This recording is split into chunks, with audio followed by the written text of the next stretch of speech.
What's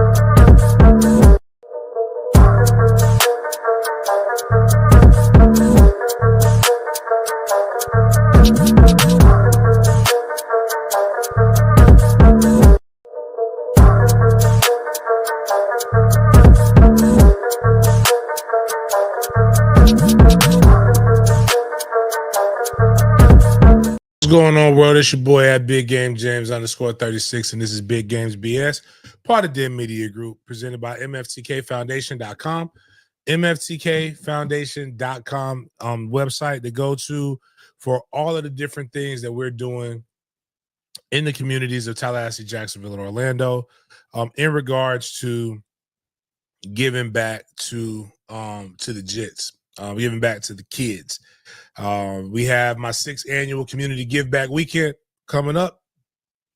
Really wish I could do a concert now. You seen little Jaden, you seen little Duval had to cancel the concert on today? Not enough people buy shit. Yeah, said Negroes don't buy shit. He's still doing the other thing. Nah, Duval Day is crazy. I really want to do a Duval Day in Tally or something like that, though. But like, just, really just get a bunch of the sponsors and then just have them come on out. But like, we're leading up to the first one in Orlando. I want to give a special shout out to a few people who have like really kicked in heavy since then. Shout out to our quarterback one at Mandarin's parents. April gave us a good amount of money, a good shot. I joke and say I always love when women give me money. It's typically most men don't experience that. Right. So it feels good. Feels good. I also got some money from Baptist. Like, the conversation sometimes, and this is my venting place, and this is one of the things that I absolutely adore is being African American, being Black. It's kind of cool. Comes with it. It's like dangerous, but like cool at the same time. Like, you never know what's gonna happen. And there's a code, there's dialect, there's smoothness, there's suaveness that happens that doesn't get it, that other cultures I don't know if y'all get to experience. But I'm not mad at it. I'm just saying it's a different experience. Now, what I'll say is that sometimes when dealing with us, it's a little aggravating. It's a lot of aggravating. When I deal with some of the people from other cultures, sometimes it's just a phone call and it's like, hey, what you need? All right, James, no problem. Like, Baptist just gave me, it was a 5-minute convo from one of my Gator Bowl people, and I got $5,000 out of it, like, for the kids. Meanwhile, like, if it was for, like, when black people got to ask you every fucking possible thing that's going on with it, that ain't even got nothing to do with nothing. So, but all that being said, kudos to Baptist for coming in. We're still about 8,000. I miscalculated. We're still about 8,000 off from where we need to be at, but at the same time, we are a lot closer than what we were going to ever be beforehand. So, like, I appreciate Baptist. I appreciate everybody else considering. Orlando Drive coming up next weekend in Pine Hills, West Oaks Elementary School. I was trying to make sure I got the right elementary school name, but West Oaks Elementary. Appreciate everybody for that. Then we got Tallahassee on the 26th. Tallahassee may have a special guest. I doubt it. I would not hold my breath to see if my guy P-Dub is coming, but he says he's talking about coming, but we do got some more tailgate insight coming up as well with that. But and then after Tallahassee, we got the football camp on the 27th at FAMU DRS. Then we're in Jacksonville August 2nd at what's the name of the elementary school? I can't even see. Jay, what's that elementary? What is it? You got the thing right there. Oh, there we go. Long Branch Elementary School. Appreciate that. And then the football camp is no longer at Edward Waters University. It's going to be at Mandarin now. So I'm not overly happy about that. I wanted it to be at Edward Waters for a reason. I already knew I could have the camp at Mandarin if I wanted to, but it would be at Mandarin. Flame Broiler will feed the kids as well as some other places as well. So it's free.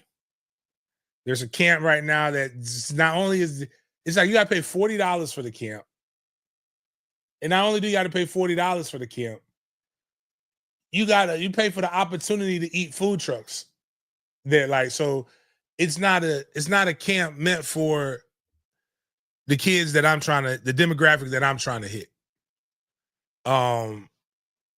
And I really have a problem unless it's a sustained camp, like where you're paying money, like you're paying like you're getting like the numbers are really really low. I'm trying to reach the masses on mine. So like, but like if it's like only 20 kids, that's not a camp per se. That's a workout session, and I can hold that guy accountable. But you can't be charging kids $40 and just giving them a T-shirt and not feeding them, dog. Like, come on, we better than that. We are I believe we're better than that. But that's just my 2 cents on that. But we're still doing that. Anybody who wants to kind of lock in and help out, we would greatly appreciate it. That's all I have for those specifics on that. What else do we got? What other so $36 a bag if you want to donate for a book bag for a kid. Outside of that, we'll start the show off like we start every show off with. Let's just go ahead and get that good Friday. Start your Friday work day off with a good word of prayer. You already know what time it is, dog. Thank you, God, for another day. Thank you, God, for another day. Thank you, God. God is great. All the time. All the time.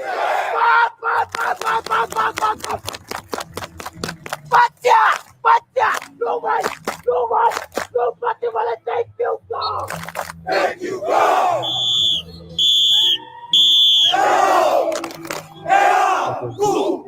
Go.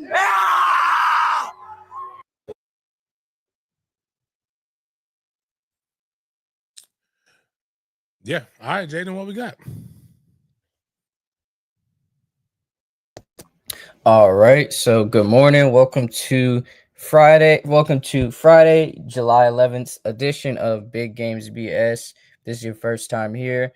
This is Big Games B.S. sports show centered around football, where we bring the good, the bad, and the BS of the football sports world to your screens.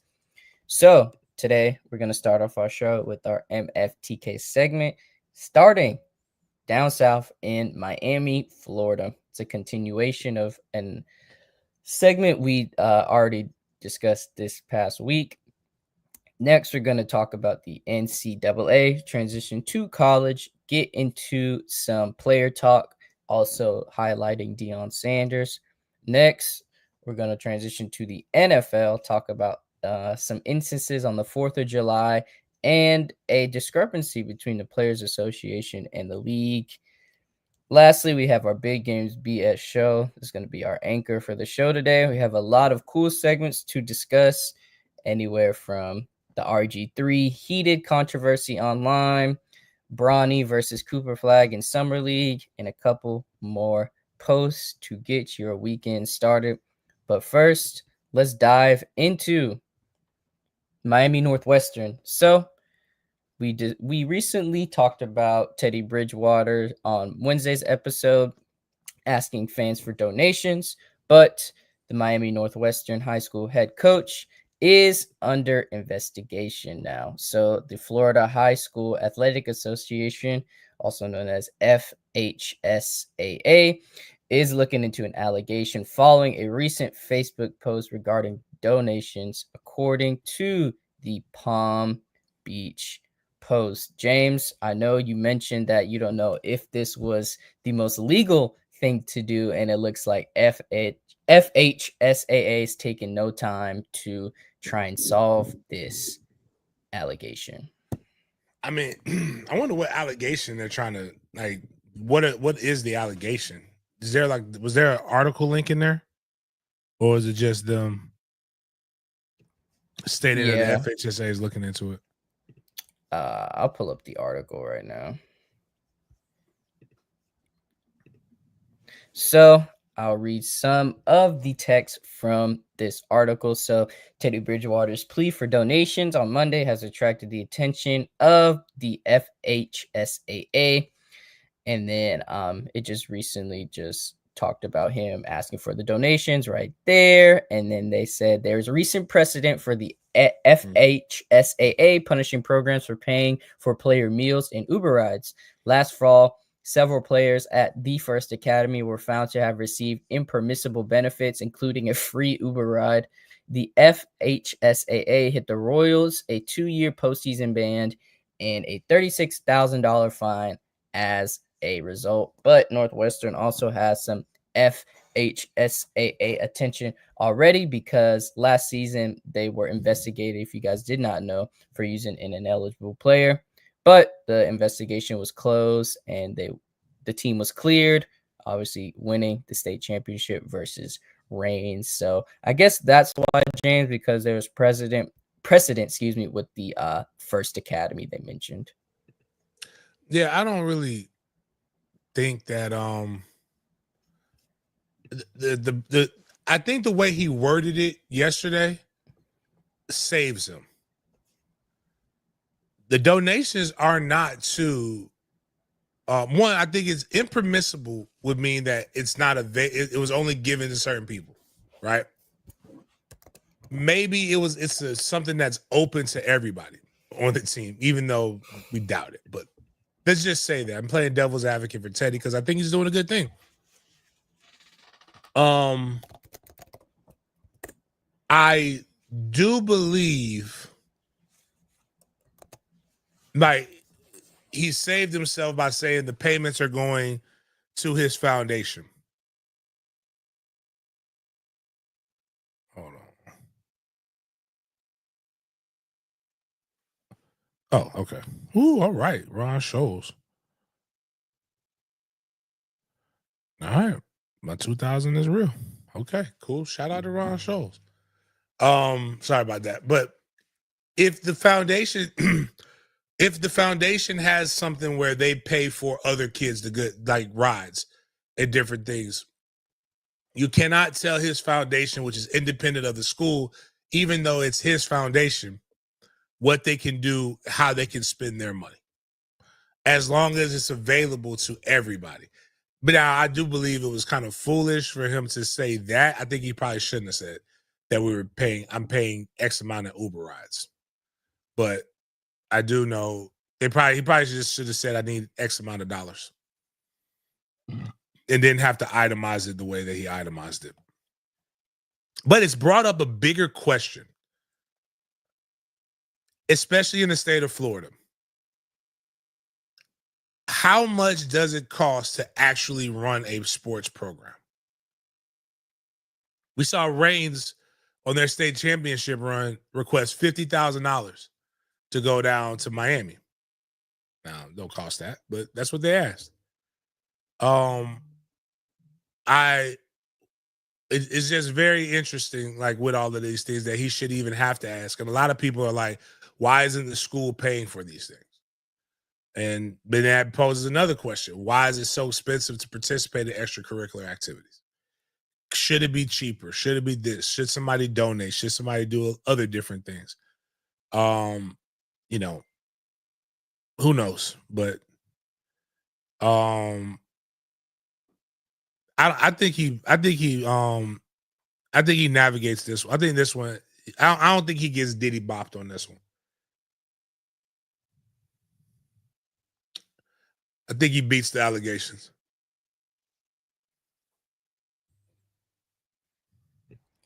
Good luck to Bridgewater. Hope you do beat the allegations, man. And hope everything continues to flourish for the Miami Northwestern football program. Now, since we got the MFTK segment out the way, let's dive into college football. I know list Twitter is rampant right now since it's the off season, but this specific post caught my eye. So, according to Front Porch Sports, they tallied the best college football player from every state. Thought this was interesting. So let's just go down to Florida. They have Derrick Henry being the best college football player from every state. So let's just start with Florida. But Alabama, they have Bo Jackson, some more impressive names. You had Darren McFadden, Arkansas, CMC, Colorado, OJ, California, Cam Newton, Georgia, Marcus Mariota, Hawaii, and a couple other names in the mix. But James, from this list right here, what catches your eye? I mean, Derrick Henry's not the best player from Florida. Now, some of these people I can't really speak intelligently on. I didn't know Ndamukong Suh was from Oregon.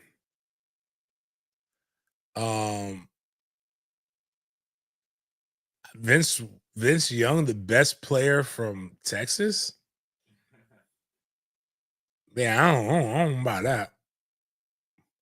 Mike Vick, Virginia, got to be up there, but not sure about that. Derrick Henry's not the best player from Florida in his era. I mean, Lamar Jackson is from Pompano Beach. Like, that's clearly Florida. Lamar was like that in high school too, just like Derrick was. Prime is from Florida. Like, Marvin Jones is from Florida. Ray Lewis is from Florida. It's a lot of competition, and I don't think that's fair. Just like I don't think Cam Newton's the best player from Georgia. And I know this is from college, so I guess you would have to use I would have to use the Heisman Trophy as one of those things. Yeah, it's a college football. But like I would have to use the Heisman Trophy. Herschel Walker, regardless of how you feel, like, regardless of if his brain is smooth right now, Herschel Walker is, I think any Georgia fan would say that. And he won the first natty with Georgia. Like, yeah, you gotta give him that. Bo Jackson being Alabama, I'm not sure. I'm partial to Jameis Winston.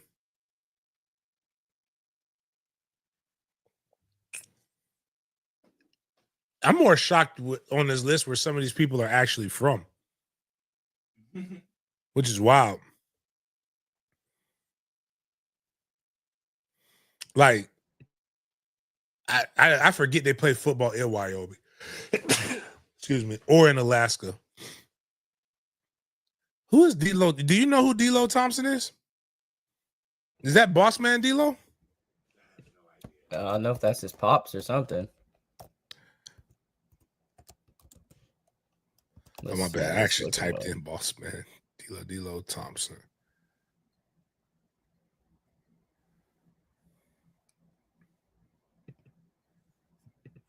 Even when you type it in, it just comes up with Klay Thompson. Let me go D-Lo Thompson, Alaska. I'm curious to who this guy is. They give me nothing. Speaking of Boss Man, did Boss Man D-Lo beat them allegations? Yeah, I'm not too sure. I haven't heard too well. I know the stats in France. Yeah, they said it was fake though. I guess the perpetrator in the case said the string of messages was fake, so that kind of died down. But I don't know. Yeah, crazy. But yeah, this list I wanted to share it. Some notable names I wanted to discuss. Some names we can probably agree on. Definitely. I don't know too many players from Oklahoma, but Justin Blackmon in college was one of the best wide receivers. Was he from Oklahoma? I believe so as well, yes. Yeah, damn, is he? College. Yeah, you know what? Yeah, college. He was dominant at Oklahoma State.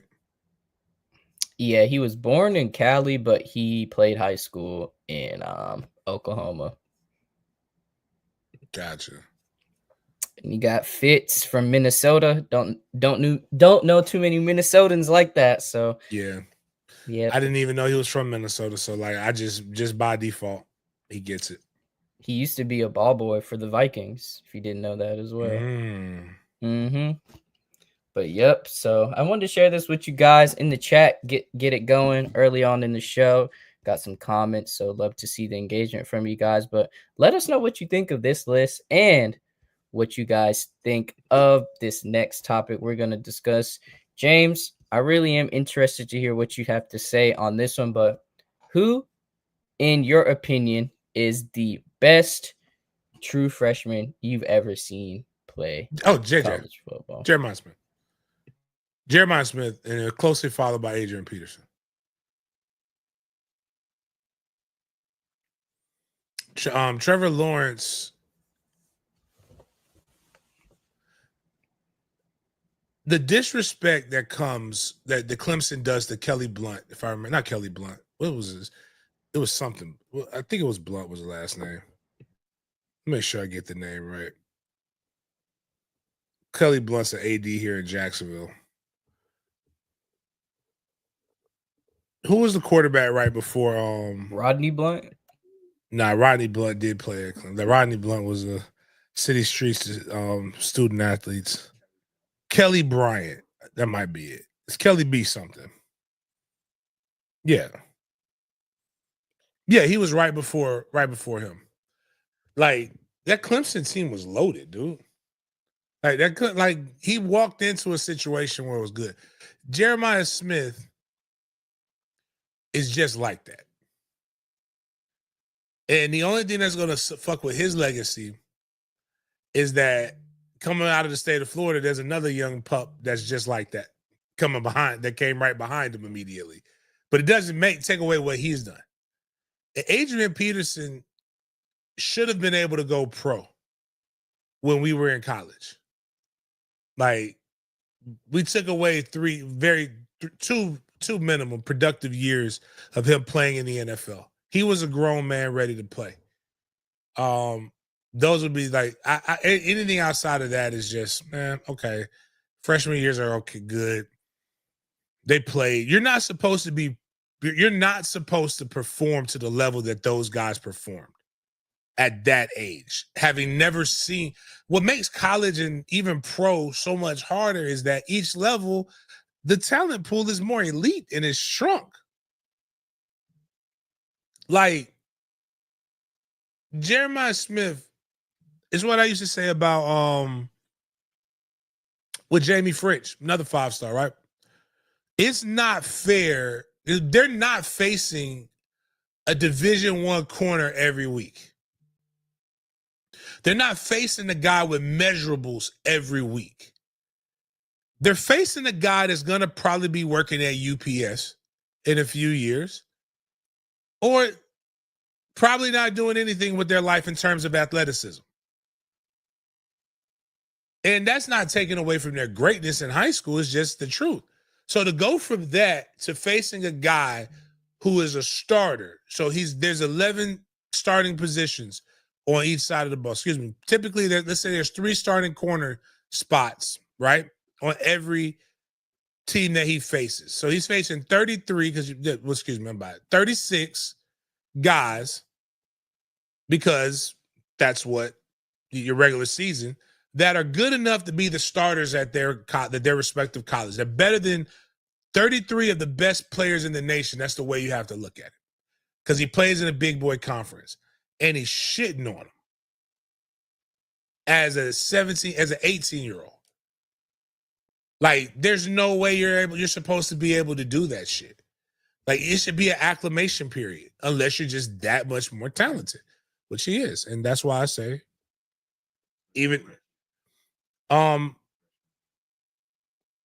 Reggie was good and dynamic, but he wasn't this. Like, you could see like Reggie Bush sophomore and junior year with him and Lindell White where they won the back-to-back national champion. Well, no, they won a national championship their freshman year, won it again. Or no, or was it they played in back-to-back national championships? I forgot what it was. It was a weird thing. But Reggie Bush was good. But not like Jeremiah. Jeremiah Smith's so good that he don't have to play another down in college football. And he knows he's getting drafted.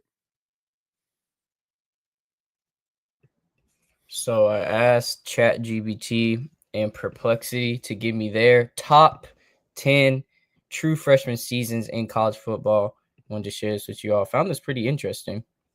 So ChatGPT has Herschel Walker, number 1, AP 2, T-Law 3, Marshall Faulk, Johnny Manziel, Ron Dane, Maurice Claret, Michael Crabtree, somebody mentioned in the chat, I think Montre, Luke Kuechly, and Jameel Holloway.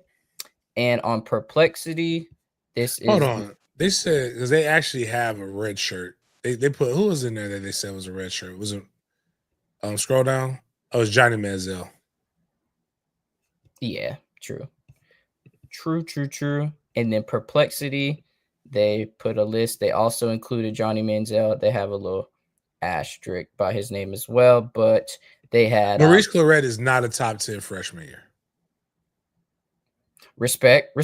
But they had a similar top 3 with T-Law, Adrian Peterson, Herschel, Johnny, J-Mo, Derek Stingley, JT, Rondell Moore, Jeremiah Smith coming in at number 10. So just wanted to see what the AI had to say, what their input was, to see if you disagreed with some of the members on the list they had. But seems like for the most part, not really, except for that Johnny Manziel and the Maurice Claret. So thought it was interesting. But yeah, Trevor seems to be at the top of the list, man. I think if Johnny Manziel and Jameis Winston, if they're included in the argument, they need to be to the top of the list. One, they both won Heismans. Jameis won a natty along with the Heisman. And Jameis was dominant out the gate. You realize his first game, he didn't throw, not one ball hit the ground that he threw. The 2 incompletions he had were caught, and the wide receiver just couldn't get their feet in bounds. And he went up against Pittsburgh. Does anybody know who Pittsburgh had playing the one technique that game? Aaron Donald? Aaron Donald. Oh, my God. So your first game, Aaron Donald's in your face every fucking play. And you managed to and you're slinging that bitch. Got Angelo puts, I had an argument with a dude at my job that Jeremiah Smith was better than the 7. Of course. And I like the little fruity, the Danny fruit on the bottom yogurt ass kid, and Ryan down south in Alabama. But go look at his stats. He had a couple big games, but he wasn't consistent. But I'm not blaming him. He was fucking 17. Right. He was supposed to be in this year's class. But that's why you don't reclass. Everybody's like, that's what they want. That's what they want Bryson to do. I'm like, man, Bryson wouldn't be 17 playing his first college game if he reclassed. He would be 16. And that's not conducive for anybody. Right. He already will be 17 starting off his college season if he goes the regular route. Definitely. Which is, yes, it's still insane. Just don't be in a rush to be an adult, is what I always tell people. It's a bad contract. Yeah, especially last year, too. A lot of games, Milroe stunk the bed. So if he stinks the bed, Ryan Williams is going to stink the bed. And yeah, it's just like that. But I do think as well, he is better than Ryan Williams, for sure. Speaking of college football, we're going to conclude this segment with a familiar face to the CFB world. That is Deion Sanders.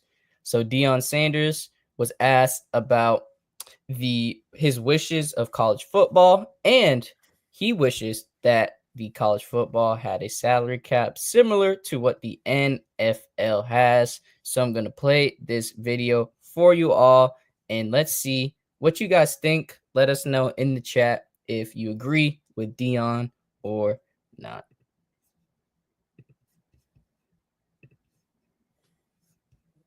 See, he lost his mind when he shaved his beard. The top of the line player makes this, and if you're not that type of guy, you know you're not gonna make that. That's what the NFL does. So the problem is you got a guy that's not that darn good, but he could go to another school and they give him $500,000, and you can't compete with that. That don't make sense. And you're talking about equality, not equality, like equal. I guess so, equality. And all you have to do is look at the playoffs and see what those teams spent. And you understand darn near why they're in the playoffs. Mm-hmm. It's kind of hard to compete with somebody who's giving $25-30 million to a darn freshman class. Right. It's crazy. We're not complaining because all these coaches up here can coach their butts off and give them the right opportunity with the right players and play here and there. You'll be there. But it's what's going on right now don't make sense. And we want to say stuff, but we're trying to be professional. But you're going to see the same teams darn near at the end and with somebody who sneaks up in there. But the team that pays the most is like. So, James, there's a lot of things to dissect in this video. I want to put my personal opinions aside because this was just all over the place. I know it's a minute-long clip, but, James, do you agree with his reasoning for him saying that he wishes college football would have a salary cap? Was that? Are we? So somebody put out. That's Big 12 Media Days. He just said that. I don't. I think it was. Let me see where exactly what event this was, but I did see something online to where I think a lot of other coaches were there too. So I think it was. It makes sense because Mike Gundy talked about it. Yeah, I saw that. Mike Gundy's the most consistent when it comes to all of this. He's a Mike Gundy's a I don't give a fuck kind of guy. That this is what it is. I just find it odd because one, I could say something nice about Deion, and nobody will click on the shit. But when I speak the truth, which when I'm saying nice things about Deion, I'm telling the truth at that moment. Deion's a politician. Deion is very much so like 4547. He says a lot of shit. And then he says a lot of shit, but he says a lot of shit spoken very well. And he's likable. He has a presence and a personality. But 90% of it is bullshit. Like Deion wasn't beating the table down when his son was looking for those good endorsement deals. It's now that you feel like and what you paid Juju wasn't cheap to get him out there. Compete or shut the fuck up. But here's the reality. This is what we have. This is where we're at. Take less money. You take less money to be able to do that, and you know you won't. And I'm not blaming you or being mad at you for that.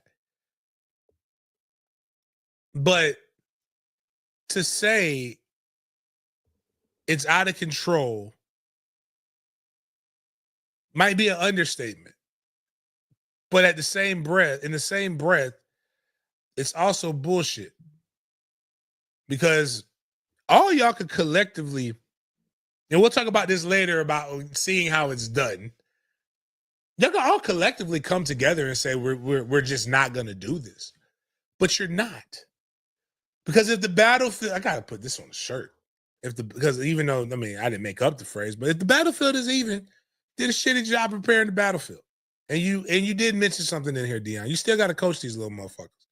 So like, it's just not set in stone like that. It's not as easy.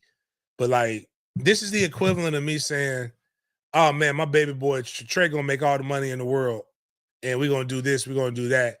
And then after Trey leaves, be like, you know what? I think these kids need a cap. It's just too crazy going on what these kids are doing in this world. It's out of control. They don't know how to spend this money properly. Would the NIL deals be considered part of the cap, or would that be separate? The problem is none of this shit is NIL. It is NIL. It's under the guise of NIL, but it ain't got shit to do with NIL. It is pay for play. It is a salary. So what they're hoping will happen is because of the new monies that are available to schools, And that's why they're changing some laws, because that money was needed for other things in the past. Like, so I think it's like 15 million that Florida State gets to a lot. But the reason why they passed the law that Florida State can use funds for athletics from housing and other sources that they weren't able to use before is because now, all right, so that 15 million is going to you, but now we get 15 million from somewhere else. Okay. So it doesn't, we're not really losing it. We're just shifting things around. But now to make it a salary, you can still make marketing deals, but now they have the NIL clearinghouse, which is supposed to make sure that these marketing deals are truly marketing deals and not just boosters giving more money. And to be honest with you, it isn't that hard. It's a clear ask, clear give. But like, let's be for real. We talked about Bryson, right? And Bryson making the same amount of money on his card NIL deal as a first round draft pick wide receiver. And everybody took that. They didn't read the 5-figure deal. That's what most endorsement deals are, 5-figure deals for most professional athletes. They're not making millions of dollars because there is no real market unless you're LeBron or Jordan. Right. I just found it kind of funny, too, considering he's been on Yahoo Sports saying, well, he's considered the first NIL player in the game, is what he's quoted as himself saying. Dion made a song, Fire. It is a great song. One of the greatest songs of all time. I do like that. It's weird how much I like it. It's just, it should be a, fuck it. It should be like a morning affirmation song. Like when you're waking up, man, you know what? Doing the Ashton Hall. Yeah, the Ashton, you know what? I got to call, speaking of that, I got to call his uncle back. This might be something that I need to do or something like that. You get your sons and just like you waking up in the morning, you cooking.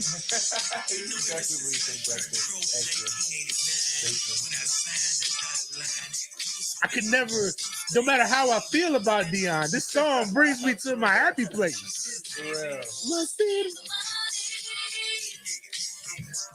Ashton Hall wasn't really making no money and closing no deals if he's not playing this. I mean, he putting his suit on, he looking clean. Had his hair, like why he lost his hair because he had all that product in there. Diamond Rolex with gators on my feet. Every day of the week. My hair is fried. Got fingernails too. And I just thought about it. If these dudes talk about how gay the kids are these days, this man said, my hair is fly, my fingernails too. I'm like, I'm saying he's fly. I'm just saying, a part of being fly is your grooming. Yeah. And he went the Prince route. He got all the bad women around him. And he's, man, just saying, like, you can't. The best athlete song? You can't. God, no, because as much as that's he was going to MC Hammer route with the like that with him. Mm-hmm. Shaq is a rapper. Shaq's the only athlete to go platinum. So I know he does have the records. I'm trying to think what's can't stop this. Well, do you want me to shoot it? No. Do you want me? Like that's that one. But then he's got You Can't Stop the Rain with Biggie on it. Oh, that's right. And he's going. And even Biggie was like, "Yo, Shaq can Shaq can rap." They might have been. Well, this first one went platinum. He's the only athlete to go platinum. That's surprising. Now Kobe stunk. Like Kobe was trash. I don't think any of the other guys are good. Damn, I haven't listened to a lot of them. Like the problem is they all come from, well, not all. Most come from like that era or that area. Because even Biggie was like, you either slang crack rock or you had a wicked jump shot. Ooh, I'm gonna put you gotta have LaMelo. You gotta have LaMelo. Yeah. LaMelo. That's catchy. I don't know what he's rapping about. But I do know I catch myself every now and then saying, I might swerve and hit the corner. Whoa. It's LiAngelo, not LaMelo. That's one of them balls. you good. Yeah, it was Leangelo, and Dame's a rapper too. He got songs with Wayne, pre Carter 6, so good Wayne, I guess. Yeah, Dame Dollar, but I was thinking Greg Olson, man, from Miami. Oh yeah, Greg Olson rap. Oh, you don't know, Mom.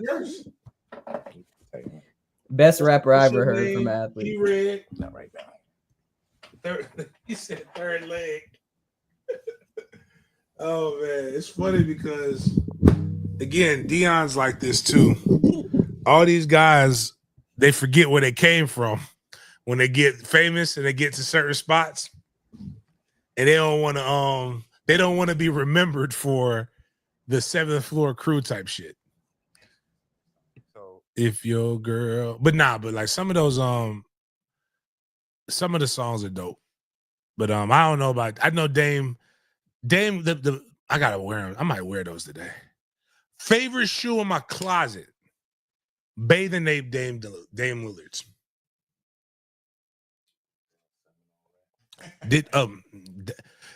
Even Dion in the Seminole rap was very festive. I'm Deion Sanders. Prime time's the name. Odell Higgins. The white boys was actually outdoing the black guys in the Seminole rap. It was very 80s. Was that before or after the Chicago? It was after this. It was inspired by the Super Bowl shuffle. Okay. We got our asses whooped. That we were the number 1 ranked team in the nation coming in, played Miami, got boat raced. I think it was like 31-0 after that song. But they ended up finishing. I think they finished that season 10-2. Video since. Nah, but I'm like, but I mean, for us to get away with that now would be, it's easier to escape a new Angola prison. Like what those guys did in New Orleans, it's easier to escape that than it is to record a rap video at Doak Campbell Stadium. I mean, they were like all in the stadium doing that shit. Like, you got to get permits, and then, well, you're not supposed to do that. And you guys embarrassed the university, blah, blah, blah, rah, rah, rah. It was man, we can't pick on these kids. Like, we fucked up a lot of the shit for these kids. I can't say we. I was 4 years old when the Seminole rap came out. But some of the stuff that the older generations did is exactly why the younger generations can't do shit. And we know why. But Must Be the Money is up there. Matter of fact, I got to tell you, we playing Must Be the Money at the tailgate. Got to play Must Be the Money at the tailgate. That's what I'll do for real. I'll have a song from each of those guys, and people got to choose one. That's a tough one, man. Nah, I'm going to pick You Can't Stop the Rain if you put it up there. I know, with Biggie kind of cheats it. Yeah, You it's gotta just go solo. And then also BMF made it even better. BMF, the crazy guy would sing. I didn't realize that was a real song until later on by Loose Ends. You can't stop the rain. You can't stop the rain when it starts to fall. When it starts to fall. What's with the new generation of rappers? Y'all don't like samples no more? I felt like after Kanye, I think honestly that would probably make more people come back to rap. Right. If they would just no, they're doing it. Who? Shit. Well, he ain't new, but Kendrick took a song. I don't even like listening to that shit no more. People our age do it still. Because I'm mad. I mean, like the younger people. I like Throw Some D's. And I was listening. I used to think about immature things like, do you like me? Are you gonna call me? But I'm a man now. I'm about to say, throw some rich boy selling quick on them want to check like Ghost Neck just bought a Cadillac. Throw some D's on that. Oh, the YN R&B. Yeah, I got Draco Pool, Kel-Tex 2, 762s. I can't wait to that shit. He got the song with Aaliyah. He's like, if I let this blow, I'm busting at everybody. I'm talking about everybody. Yeah. I hear more Saint Lamar is gonna go in my Apple Music. Oh, who else? It's another song that's out there that takes a old beat. But shit, this is how we do it when they took the Slick Rick. Like it, and what's crazy about it is it makes you go back and look up the older rapper that did it. Right. Yeah. And then like now they make some money, you make some money. It was like really it's really dope. So but yeah, that these young guys got it. Like I'm shocked that I really wish Shedeur was. I like Shedeur more as a quarterback. Like I really want him to be successful because he needs to redo that and stop trying to rap his own shit. Just redo your dad's song. For real. Like once you get a new contract, redo that song. Don't reinvent the wheel. Oh, that would be so clean because he looks so much like him at that age. Yeah, he does. He does. Oh man, memory lane. Speaking of quarterbacks, you mentioned Juju, the Colorado quarterback, and it looks like Juju wasn't happy when Prime hugged his aunt. We all know that look Juju has on his face because we know Coach Prime probably said something slick. And man, sorry for you, Juju. I'm sorry. And just to reiterate, this was the video we recently watched of Deion was at the Big 12 Media Day. I think it was yesterday, if I'm not mistaken. It's the most side eye I have ever seen. And Jaden, that's your brother as well. Yeah, he definitely could be. Juju's definitely in the fam, dog. You need to go make sure. You need to go ask you. You need to talk to your mom or your dad about that. Like, if you got some cousins in Atlanta. I wish, man. I wish. He seems cool. Nice Darth Vader chain too. I like his chain. You know that he close with Doc. Oh, word? Yeah. So that's why Doc be up there all the time. Yeah, I saw her post some on the X. I think she was at Colorado. Yeah, so that makes sense. That picture will be memed if you guys have any. Oh yeah, that face. Oh yeah, that face. Send them in the chat. So what I'm trying to figure out though, what I'm disappointed in is that because one, Deion's single and ready to mingle. But what does the aunt look like outside of that?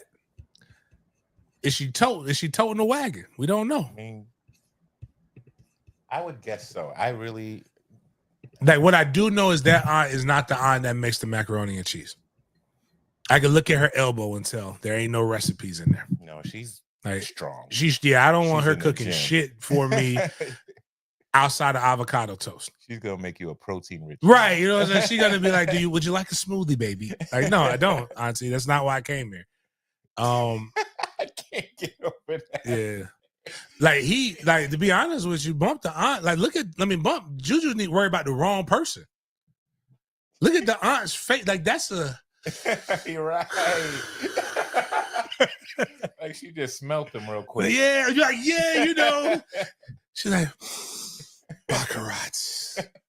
Oh. You know what? Deion at least 20 million. Deion done bathed in. I know Deion's a fuckboy cologne wearer. He's in the Savage. Yeah. Juju's looking at him like the actually I still gotta buy.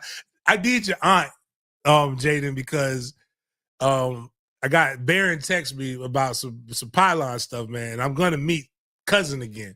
And when Cousin smelled me at the EA, we were outside the EA Sports thing, and she was like, that smells good. I'm like, yo, I need the mind games, Jaden. Get me the damn mind games, man. That's the mind games. Or what's the thing of have you seen Big John though, my guy who I love following? That's a guy I would like to meet one day because their skits funny as hell, dog. It is just they got something called Four Sisters Cologne, and like all of the things it's like what Sexy Red was naming her lip polishes but for men. Like they got a thing called Dick Print. That's just one of the colognes. Like, is this for what? Because they got this little light skinned lady that comes in there, and she's like, and I thought she was using a joke. I didn't realize that was the name of the scent. It's like, why do I come in here and it smells like For the Streets? And I thought she was just saying like he's smelling good, and like he's smelling like he for the. But that's the name of the cologne. It's for the streets. That's the look of joy that she got. She's smelling dick print right now. That's what she's smelling. Juju, you ain't got to worry about Dion, man. You got to worry about your auntie. And your auntie got to have a life too, brother. At least it's not your mom's. Like the moms would be the harder one to get over. All right, but your aunt, hey, man. Everybody got to have the one. You got to have a whole aunt if you're going to have one. What's the point of life? Oh, man, but nah, that's... Bert said she got 3 good eggs left. Oh, my God. But real talk. So, all right, this is not scientific based. So I don't want anybody coming at me. So if y'all real, don't try to pick me apart. It's just what I've observed is that the older the eggs, I think they're like genetically modified or some shit like that. Or like so you're either going to have, the odds are how you're going to have a spectrum baby or you're going to have a good athlete because the egg is like, we don't know which side of the mutation is going to be. So like she probably could come out here and be recruiting for the next class. Brad, man, I hate to be the one to tell Brad. Who's going to tell him? Who's going to tell him? Yeah, everything that I say on this show, because I don't know if you listen to us all the time. You might be a long time listener, first time comment. But does she have a roommate? Oh yeah, I had to find out that one. That was rough because she might not. She been with somebody. Just might not be an uncle. Okay, all right. So so we put in there. She might be okay. So Yeah. I don't want to hurt you. I didn't want to be the one to hurt, like because this is coming from a place of love. But she got somebody. She's a I put it like this, she don't gotta she don't gotta own a lounge to have a liquor license. What Dion said? Does she have a liquor license? A liquor license. But nah, that's cool, man. This is a lesbian friendly show anyway. But Auntie right there, Auntie is happy. She's about to grip the shoulder too. She got the nails in there. Man, listen, dog. Old women know how to throw hints. The old women throw hints different than young girls. They ain't got time to play. She got to let them know. Dion only got 3 toes on one foot too. So she's embracing the bad side that ain't got the balance. She probably told him something wild too. Let me give you a pedicure, baby.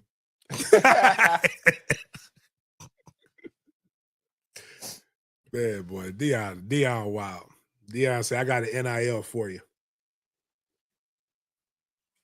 Man. Funny segment. So let's move on to the NFL. 4th of July was last Friday, and somebody always has to get hurt. Some incident has to happen. And we got a JPP? Not as crucial as the JPP, but somewhat questioning. So we have Najee Harris to talk about. Chargers running back Najee Harris sustained a superficial eye injury during a 4th of July fireworks mishaps, and then Adam Schefter came out and also said that the July 4th fireworks mishap involving Harris resulted in injuries to several attendees. One person was hospitalized after he lost fingers in the accident. JPP in Antioch, California, the San Francisco Chronicle reported. This happens usually every year. Sucks to see that an NFL player was yet again another culprit of a firework 4th of July incident. Man, you know what, bro? Like, one, I've done wild shit with fireworks before. We've shot was it Roman candles at each other before? I've never held on to one to like the last minute. Like, I don't understand how people do that.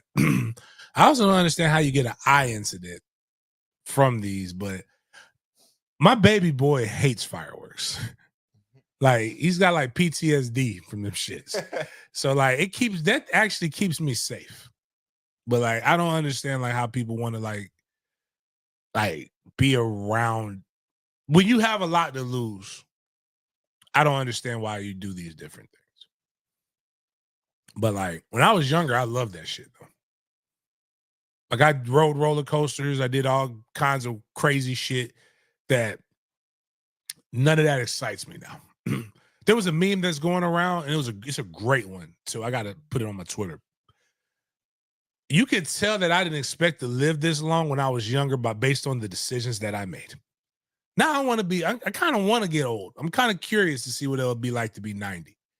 Haven't seen a bunch of older people and like I don't want to be stanky, but I would like to be old talking shit. Like my uncle Gordon. My Uncle Gordon was telling, like we were talking about Miles with TJ's god sisters. My Uncle Gordon was like 85, 87 trying to fuck a 33-year-old. I mean, I don't even know she was 33, like a 30-year-old, yeah. And mad that I wouldn't put him down. But like, you know, when I'm sitting back thinking of, you know, I would like to be that. But like when I sit back and think of some of the dumb shit that I did, like we jumped off a lot of roofs for some reason. I don't know why we were just so willing to just jump off of roofs when I was coming up. But yeah, but one thing I don't want to do is fuck with now I'm also glad I got glasses now too. So even though I was going to the gun range without any eye protection, which is stupid. When we were shooting those videos, I never had glasses, never had goggles. I had the sound muffling headphones, but never wore glasses. But now I got glasses, so I got to go out there with glasses. I bet my aim real good now. Prayers up to Najee Harris and everybody involved in that fireworks incident. So we're going to talk about a little discrepancy between the NFL and the NFL Players Association. So let me share this to you and summarize this ex post. So the NFL and the NFL Players Association quietly agreed to a confidentiality deal that hid the outcome of a collusion grievance, which found the league urged owners to limit guaranteed money after the Deshaun Watson deal. Players weren't told, and it's sparking major backlash inside the union. So I'm going to summarize the full story on that ESPN article right here. So the NFL and NFLPA made an unusual confidentiality agreement to keep an arbitration ruling secret from players. So the ruling was on January 14th, 2024, last year. So arbitrator Christopher Droney found no formal collusion among NFL owners after Deshaun Watson's fully guaranteed contract. However, he concluded that the commissioner and NFL general counsel, Jeff Pash, encouraged owners to limit guaranteed contracts, a violation of player interests. So the ruling was kept from players and even union reps for months. It just became public after a podcast leaked it on June 2025, last month, and a lot of people were shocked about it. So the NFLPA executive director, Lord Howard Jr., failed to share details or the ruling with the players. He blamed his predecessor for pursuing the grievance and delayed appealing the decision for nearly 6 months. Howard's leadership is now under review by a special committee and an outside law firm. So, yeah, the NFLPA filed an appeal in July 2025, long past the typical 10-day CBA deadline. The confidentiality agreement allowed for deadline extensions. The league is now asking the union to reimburse over $12 million in legal fees, and the union is also under federal investigation for financial dealings related to One Team Partners, a licensing firm co-founded with the MLB Players Association. So current and former players criticized the lack of communication, and veteran agent Mike McCartney said the concealed ruling could have helped in contract negotiations. Multiple players said this level of secrecy was unprecedented and concerning. Man, the freak bull has he started all this. He sent shockwaves through the league, man. He's like changing everything. I mean, if they could have gotten what they're kind of was attempting, which would be for every player in the NFL have been affected by this is like $1 billion lawsuit, but they won't be able to do that. But we could at least focus on the Russell Wilson, and the short dude from Arizona? Kyler Murray. Kyler Murray. They were the main people who kind of suffered from this. It's not collusion because they couldn't prove that they did it, but they had the meeting and all of the nuance of, elbow push shoving and, tongue-in-cheek talk to keep this lowered was there. Here's the problem, is that we just talked about on the show where the salary cap is headed. Right. And you have to spend, you don't have to, like, there's a floor and there's a cap. So if the cap is $500,000, right? The floor is probably like 385, 400. That means you gotta spend the bread. Like, you have to. The money is there. But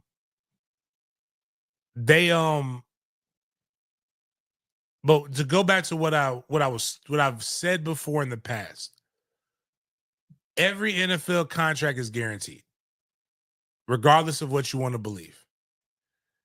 They tell you it's guaranteed. If they say somebody signed a 6-year, $600 million contract with 450 guaranteed, stop looking at the bigger number. They signed a 6-year, $450 million contract. The rest of that is just incentives. Mm-hmm. Now, that's not me saying that I'm pro what the owners are saying. There is no guaranteed contracts with any players union. No players union. MLB, basketball. Matter of fact, basketball started with Larry Bird, who is the greatest player of all time, the GOAT, the greatest white of all time. He was whooping Jordan's ass until he retired. But he's the first one to sign a guaranteed contract. After that, nobody else they just won't sign it. Don't sign the contract. If everybody right now, you talk about collusion is how you get shit done. If DeMaurice Smith went out and said, the next round of guys, don't sign a contract unless it has guaranteed money in it, and nobody signs it. None of the top free agents sign. None of the rookie deals are already done that, but none of the rounds 2 through 7, even though technically you're not a part of the association until you start paying dues. But if everybody got on the same page, that's much more difficult than that. 32. You only need 32 people to be on the same page, but you know what they're playing. You know the game they're playing. Play the game back. But the problem, you have to have balls and organization. Right. DeMaurice Smith does not have balls nor organization skills. I have no idea. Matter of fact, the whole idea of him still being the president is crazy because nobody knows when the elections happen. Like, there's a protocol that you have to do to be able to run a post to him because he's voted. He's going down now and he's coming out with a book. Oh, man. Yeah. Yeah. So, yeah, he's tired. That means he's finna. Yeah, he's finna let It's crazy because this is why I always tell people, be careful of the people with the funny letters behind their names. In particular, lawyers. Oh, he's got to be smart. He's a lawyer. Oh, he's got to be rich. He's a lawyer. Them motherfuckers are stupid. I promise.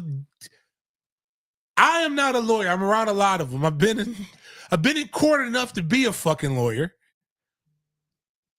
And a lot of this shit is common sense, and then looking up the case law to back up your common sense and knowing how to present shit.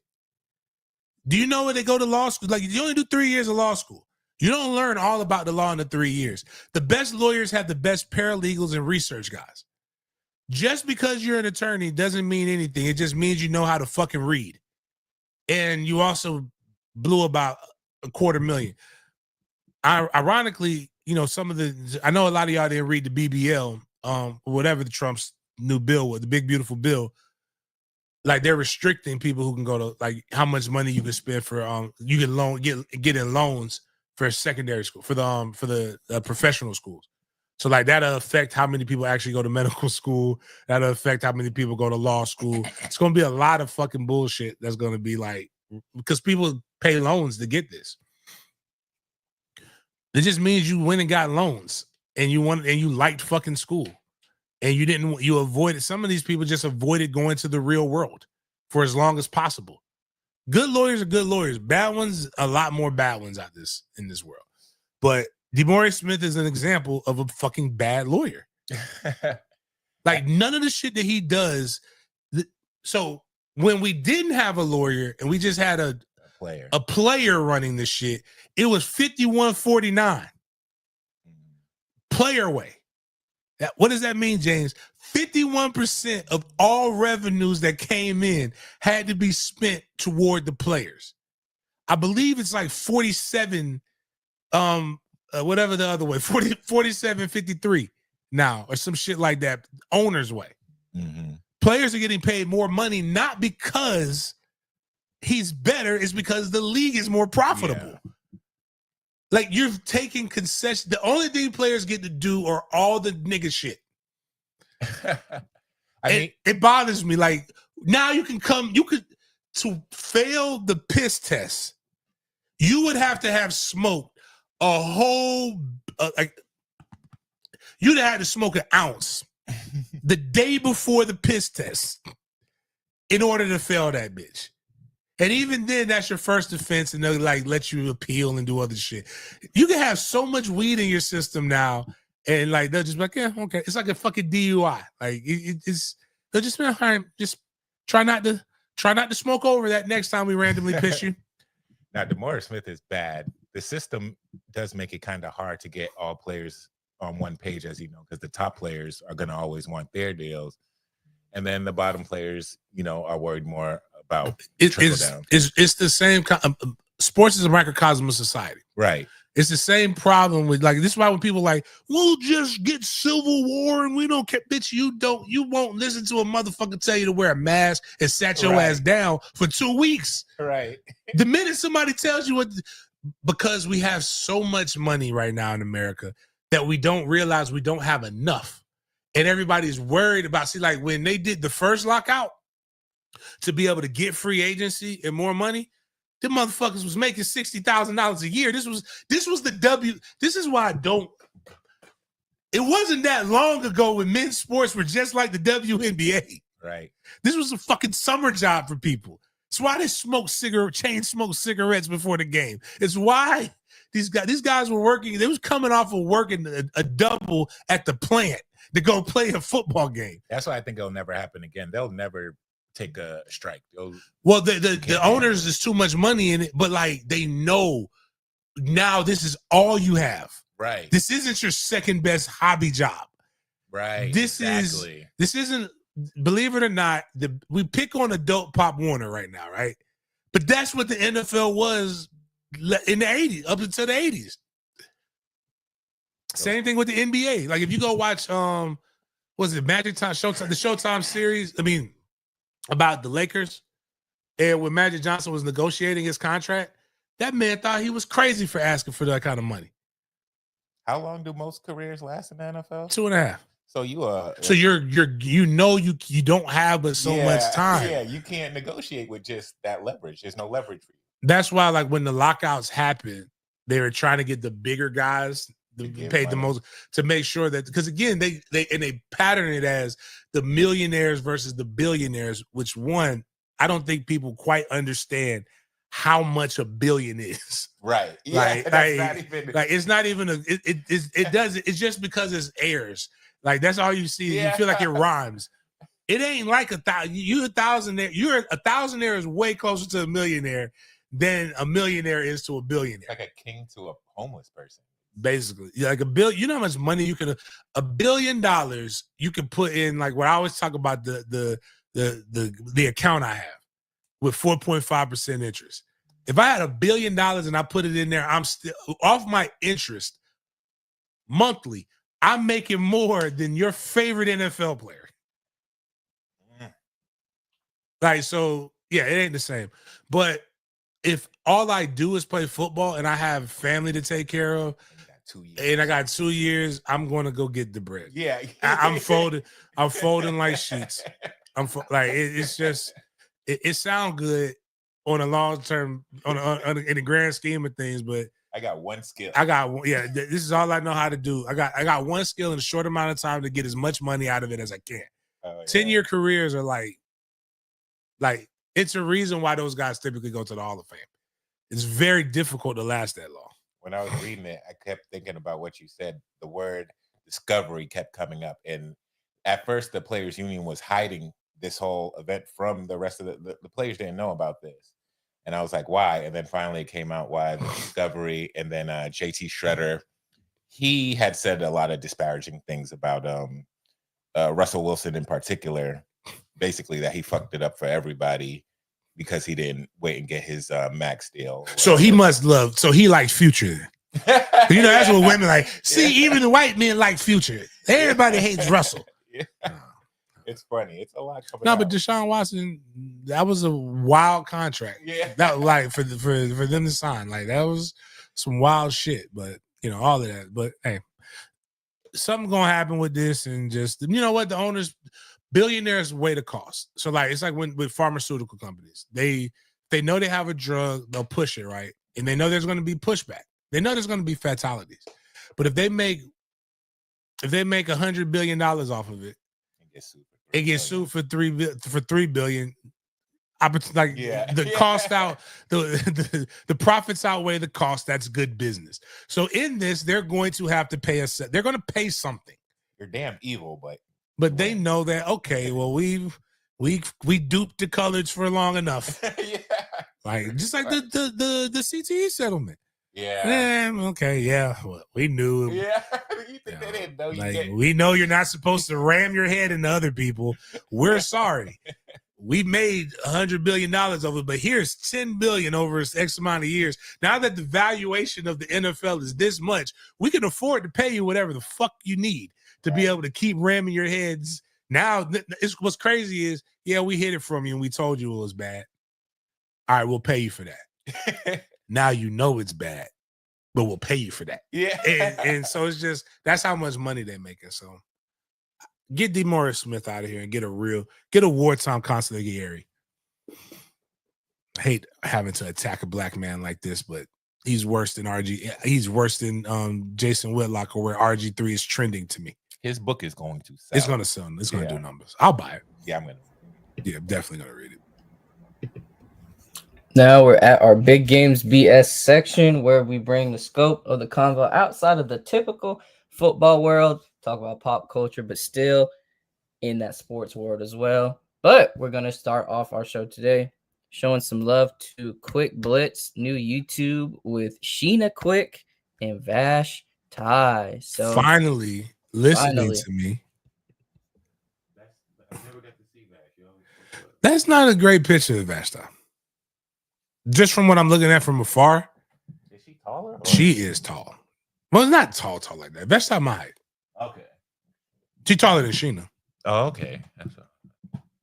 You know, she remind me of a little bit.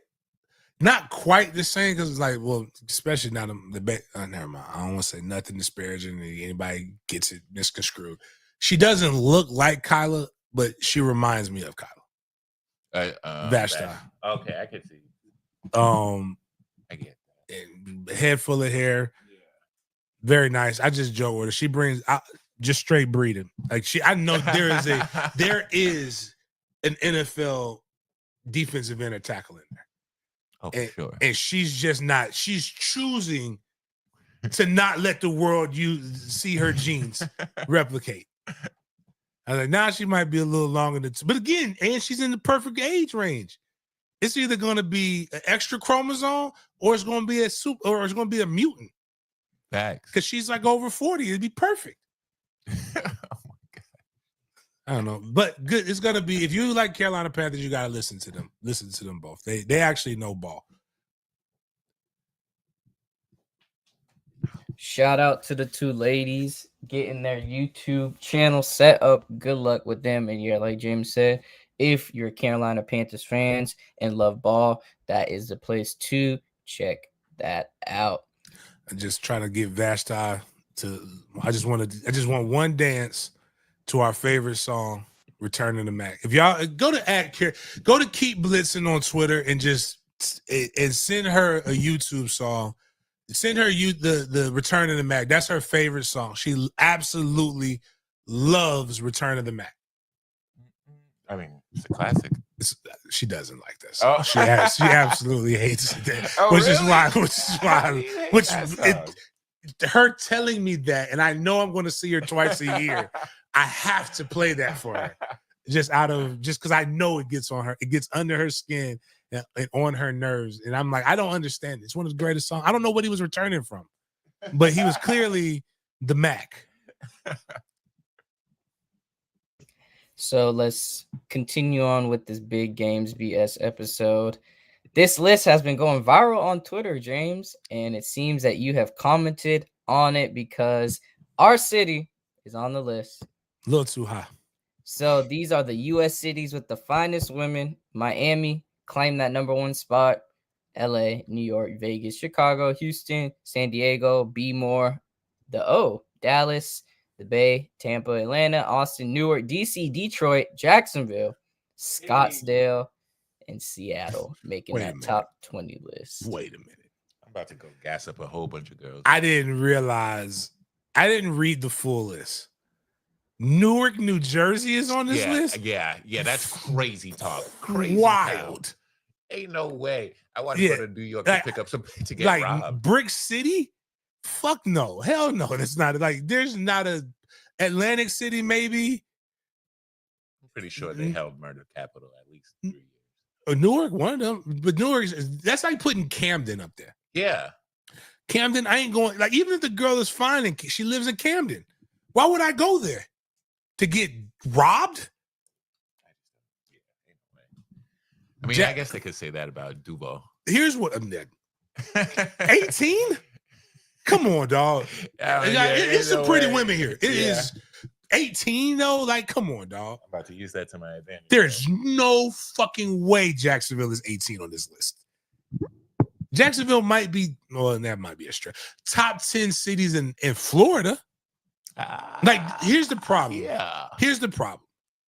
Every college campus automatically should put damn near a school in front of everybody. Miami is different because Miami gets everything. Everything you want is in Miami. Okay. They got whole countries named Little Haiti. What is it? Little Cuba, Little Havana. They got okay, so you could go, we got that much, you can go get whatever you want there, right? But I'd argue that in the College Square in Tallahassee, Florida, that makes them a top 20 city alone from just the co-eds that you can go and potentially get from FSU, FAMU, and Tallahassee Community College. There's some bad women there. And some of them stay. Also, I would argue with Tallahassee because it is the capital. So there is session that comes there. And the only thing that can make a dude that don't wear cologne hug you like Juju's auntie hugged Dion is the scent and smell of power. And so when you have all these ugly ass politicians in the city 3-4 months out the year, you're going to have some bad bitches there as well. Tampa gives you multiple pro teams from the 3 majors or 3 of the 4 majors, as well as it's a port city, as well as it has a major college there. Well, actually, no, UCF's the largest, but Tampa. Orlando. I don't necessarily agree with them being on this list that high because I've gone to Orlando a lot and I have not felt that way when I've left the city, but it's a city where the major college, major industry, professional team, it checks a lot of boxes. New York is New York, but it's a list. It's interesting, but it is something that I can tell some elite lies and brag on Jacksonville if I want to. A lot of the codes, you don't get to see that part. I think they probably have more. And I think it just depends on what you like. I ain't gonna hold you. What was the Senior Bowl? Was it Mobile? Where did I go? I didn't go to Mobile. It wasn't. Where was I? It was in Mobile. It was Mobile where I was at. One of the country ass cities. Man, it's some country. It's some fine. Country fine is different than everybody else. Hell yeah. When you see a lady that look like she can go work in the field, and then she coming in and cooking for you, give me that every day over this BBL shit. That's a real cornbread, like BBLs. Like I'm. You can't tell me that some of them, and then they just as nice as they want to be. That is a little disappointing about Duval, though. When I came down here, I thought I was gonna get some strong country accent, y'all. Nah, this is too much of a city. But you can go some places and like where you can find it. It's country as fuck. Whereas country is fucking Jacksonville. Mississippi. I ain't never been to Mississippi. Don't plan on going to Mississippi, but I never thought I was gonna ever go to Alabama too.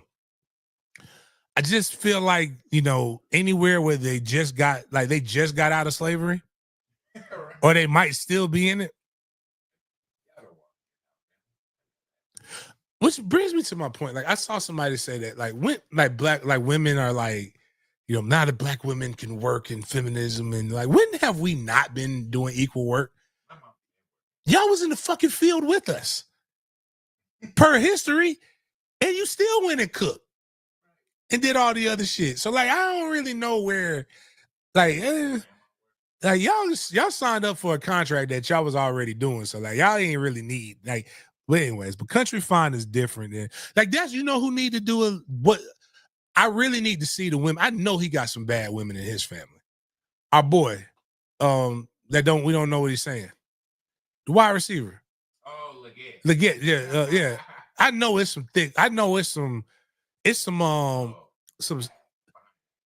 pea snapping. That's what we got to get back to, man. I think, what? I think while the bullshit, he about to bring some of y'all back to that shit. Some of y'all about to find the fucking farm life, because you ain't going to be able to afford the city life. It's going to be some snap peas having motherfuckers on the porch again. Grandma about to get it's about to be some meemaws again. But nah, that list was made by guys who hate themselves.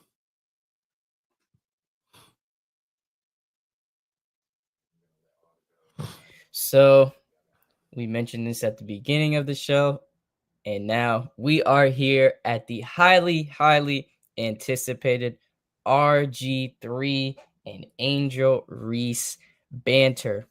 So let's see where it all started. Let me share this with you all and get into it. We discussed on the show on Wednesday that Angel RG3. Yeah, what the hell? What the fuck you be writing, dog? Elon need to charge more money, dog. That is way more. That is a fucking essay. I'm my bad. Go ahead, Jason. Read that. So this started because a fan decided to make a racist picture of Angel Reese since she was on the cover of NBA Edition, and they put this this chimpanzee as Angel Reese, and RG3 actually, instead of tweeting on his own, he quote tweeted this post to include the monkey picture because he could have disregarded the post and just did a regular tweet. And so this is what RG3 had to say. Quote, "All right, this has got to stop. There's no place for racism in this world, whether you like a player or not. Angel Reese should never be called or depicted as a monkey. I've been quiet on the Angel Reese front because she shared a video that aided in my wife, kids, family, and friends receiving death threats of physical harm to my family and friends, and threats of sexual violence to my children on social media and beyond. That will never be okay with me. I never attacked her or her family when I stated and backed up with clear basketball evidence that Angel Reese hates Caitlin Clark. Dang. It's sports. Everybody won't like each other.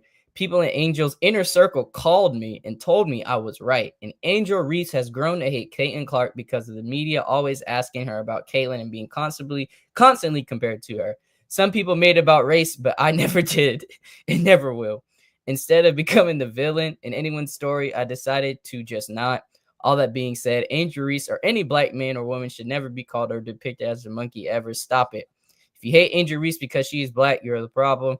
If you hate Angel Reese because you are a Caitlin Clark fan, don't turn it racial. There should be no space for racism in this world." But Angel Reese's mom replied to this post and said, "Man, stop the cap. My daughter's circle is so small and tight." Pause. "So I'd be interested to know who called you." I believe that. I believe. I believe Mama know. I believe Mama know what she's talking about, because it's probably hereditary. She probably passed that thing down. So she said, whomever you say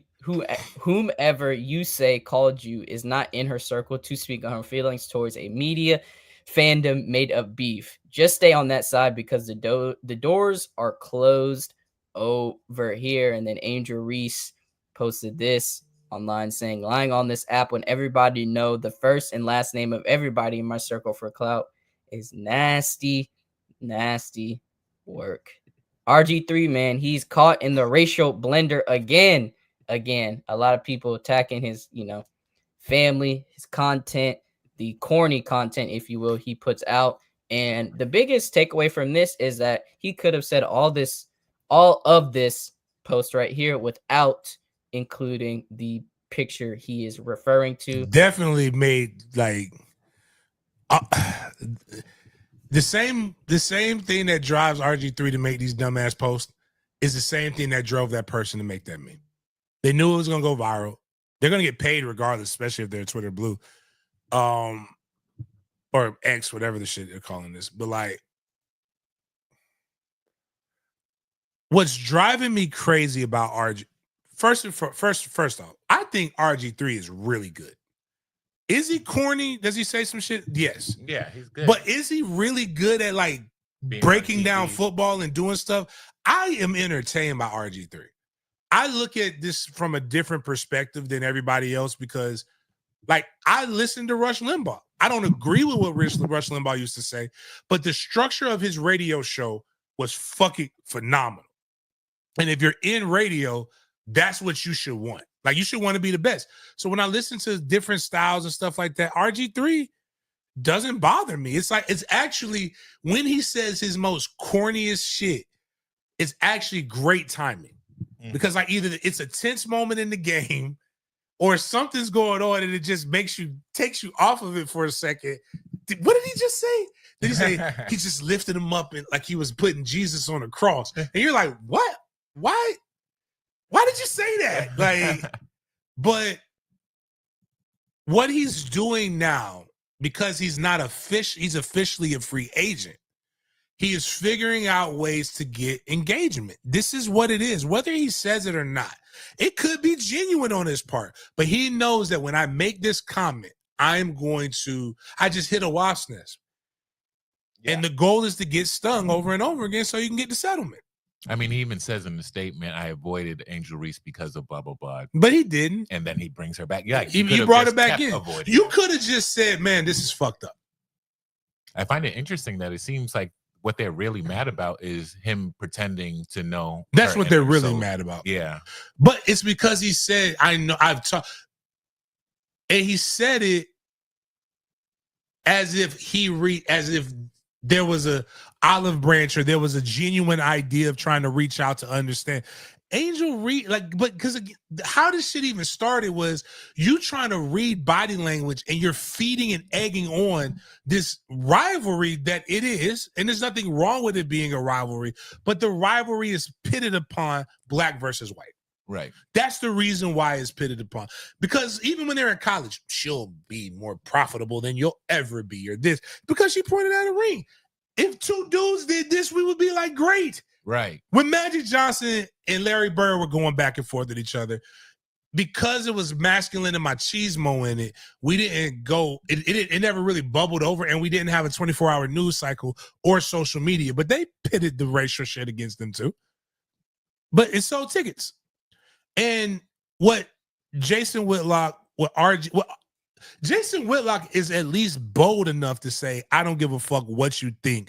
This is what I'm doing. So though I want to carve his fat ass up like a fucking pumpkin, and when I see him, I want to drop. I promise you, it'll be Jaden. If Jason Whitlock was at the Super Bowl, if I would have seen him at the fucking media row, I'm jumping him with Cam Newton. Jaden would have been like, yo, damn, this was a crazy ass ride while it worked. Like, this is my first and last Super Bowl.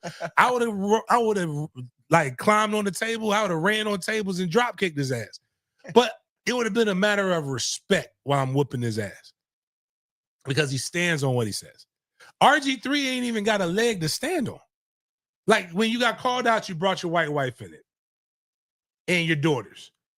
But like, you're not looking at this from a perspective, and I don't want to sound like the people who tried to make the Diddy shit with Cassie. All the people, imagine if that was your daughter. I'm like, it wouldn't be my daughter. First off, my daughter say a dude wants semen on her titties, then go hug her, and she's gonna probably think that shit's weird. I would hope so. But the person who got trafficked was a dude. Like, when people are forgetting that shit, what is charged for is sex trafficking men, not women. Well, Cassie was the one they tried to put up there, but she didn't get trafficked. She was a willing participant. She paid the other people. But RG3 tried to put his daughters in it. It brought his family in it. When the reality is, this is like what's happening. Because you said, look at her face. That is pure hatred. In the competition? Right. In sport? And the problem is, you know, it's bullshit, but you're using your, not celebrity, but you're being an athlete. Like, when you say it, it actually gives it credence and weight. Well, if anybody would know the difference between hate and competition, it would be a quarterback in the NFL, right? And that's where, you know, we got to be careful what we say. But the motherfucker know it's going to go viral, and he's dumb enough to not care. And she said she hates it because of the way the media keeps asking her about the competition between her and Caitlyn. Like, he's just. But even then, she doesn't hate. Yeah. She might hate, like, damn, every time I do so. But it's a lot of women who, like, you had a triple-double. You've had 5 straight triple-doubles. What is it like to do this in the Caitlyn Clark era? Right, exactly. Like, yo, a nigga, like, I was doing this when Caitlyn was drinking Similac. Like, you know, it's just like, that might make people not like you. Right. But it's not. But again, you're fanning the flames. That's what I'm saying. He's perpetuate the same thing he's saying the reason of. And all you got to do is just say, I tell people off the jump, like, when there are white people who know, and then there are white people who don't know. I've learned that. There are racists that will do that, which ironically, I don't understand why they pick monkeys, because when you really, like, Neil deGrasse Tyson had a really, really good thing. One, did you know Africans, not African Americans, Africans have 0 Neanderthal trait? Huh. I did not.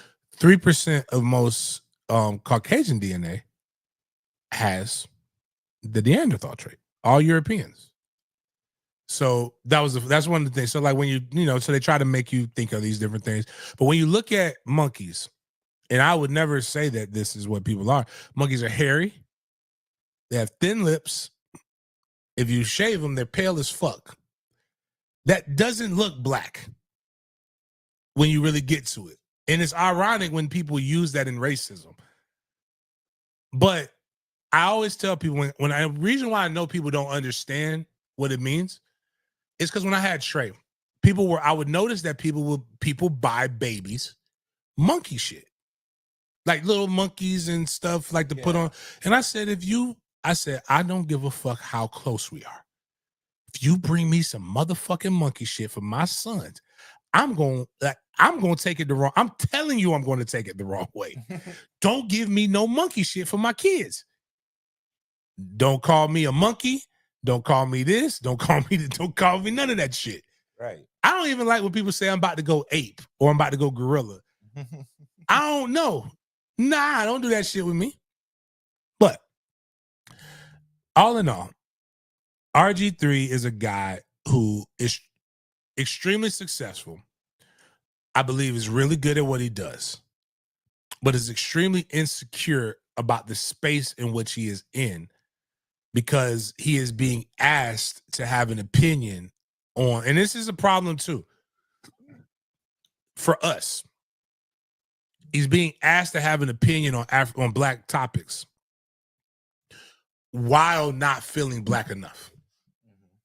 So that causes him to make statements and then have to defend himself for his blackness, when if you really read, like I said, read it out loud to understand what you just said is why you're being attacked. And that's the hard part, is that he truly doesn't understand why he's being attacked. And I do have a problem with that, because that means you're either dumb, stupid, or just unaware. all of which are a problem because you're going to be the person that that people are going to. I don't ever want to be the black guy that people use to tell other blacks to be I don't ever want to be used in that manner. Why can't you act more like him? No, I don't want that. That's not what we're here for.